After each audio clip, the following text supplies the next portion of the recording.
ফেলবে। এই কি হয়েছে, এত চিল্লাচিল্লি করতেছো কেন? হ্যাঁ, সেই কখন থেকে? আরে আইফোন চলে এসেছে তোমার? কি হয়েছে বলো তো? আমি না আইফোনই অর্ডার করেছিলাম, কিন্তু আমাকে যখন ডেলিভারি বয় দিতে আসছে, বিশ্বাস করো আমি নিজের চোখে দেখে নিয়েছি, চেক করে নিয়েছি, কিন্তু হঠাৎ করে না ডেলিভারি ম্যানটা অজ্ঞান হয়ে গেল, আমার কাছে পানি চাইলো। আমি মনে হলো ওখানে ফোনটা ফেলে রেখে এক গ্লাস পানি নিয়ে দিয়ে ও চলে যাওয়ার পরে আমি এনে চেক করেছি, এখন দেখি আমার আইফোনটা নেই।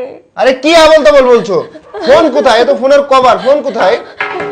আমি নিজেই জানি না, আমি পরে ওনাদেরকে কল করেছিলাম, ওনারা বলেছে আপনার ফোন আপনাকে বুঝিয়ে দেওয়া হয়েছে, এখন বাকিটা আপনি জানেন। আমার মনে হয় কি জানো, ওই ডেলিভারি ম্যান অজ্ঞান হওয়ার নাটক করে আমার ফোনটা নিয়ে চলে গেছে।